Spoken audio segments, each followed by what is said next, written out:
Scandal next door. A monument to the late FARC leader Manuel Marulanda is being built in Venezuela.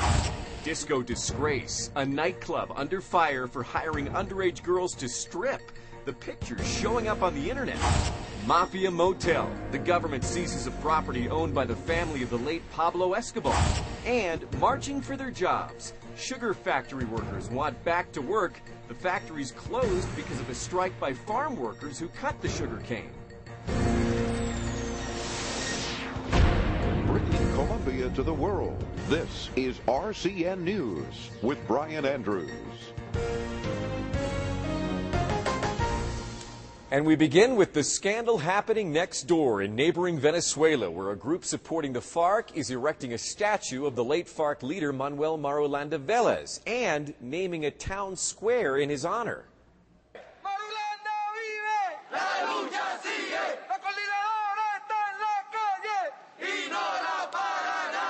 Chanting, Marulanda lives, supporters of the Coordinadora Continental Bolivariana, a group which backs the FARC, oversees the construction of the new Manuel Marulanda Square in a Caracas neighborhood called 23 de Enero. Next Friday, the group plans to erect a giant statue of the former FARC leader here. Our first plan, he says, is to inaugurate this town square in the name of Manuel Marulanda Vélez. To mark the occasion of 6 months since the death of Marulanda was reported by the Colombian government, former guerrillas and members of the communist parties from all over Latin America are arriving in Caracas. We're gathering to pay homage to the death of our colleague Manuel Marulanda Vélez. He was an heroic fighter for Latin America. For us, it is an honor to pay homage to Marulanda with my colleagues in this neighborhood, he says. The organization putting this together in Caracas is an umbrella group of leftists and communist parties in Latin America who are supportive of the FARC's fight against the Colombian government. And they consider Marulanda's successor in the FARC, Alfonso Cano, its new honorary president.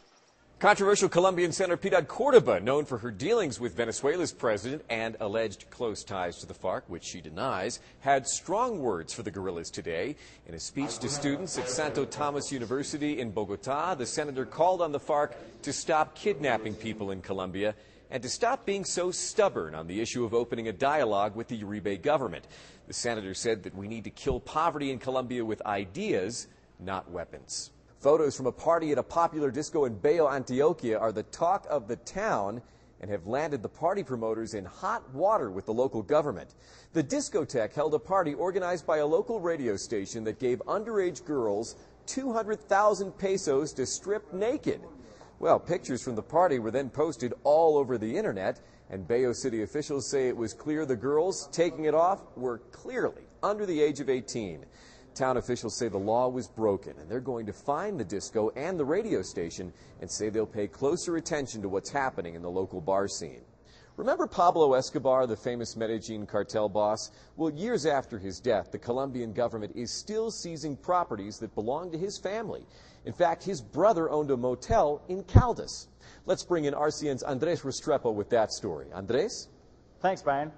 The Colombian government seizes properties and business owned by former drug cartel members. Recently, they moved to seize a motel owned by the family of Pablo Escobar. The property was actually owned by Pablo Escobar's brother, Roberto, a cartel member who was known as El Osito. Well, El Osito's son has been taking care of the motel while the legal process to seize it has been paying out. El Osito's son went to court in Manizales to have the government pay him 1,500 millones de pesos for being the motel caretaker. This morning, the court in Manizales dismissed his suit, saying it had no merit, and that the government can immediately seize the property. The government has also accused El Osito's son for running the motel without permission and laundering money through its continued operation. For RCN News in English, I'm Andres Restrepo. Okay, thanks very much, Andres Restrepo. The news from Colombia continues in a moment. Your ad goes here. Advertise your company or product with RCN News in English, Colombia's first English-language internet newscast. Email Brian at bandrews@canalrcn.com. Priceless artifacts have been stolen from the Huela Archaeological Museum in Neiva. Several pieces of pre-Columbian art disappeared from the museum's collection this week. Police say they think it was an inside job. The artifacts were made of gold and are believed to be more than 1,000 years old. Hundreds of sugar factory workers took to the streets of Cali today, calling to go back to work. They took their demands to the doors of the factories that make the sugar there, factories that are closed because no sugar cane is being cut. That's because the sugarcane field workers are out on strike.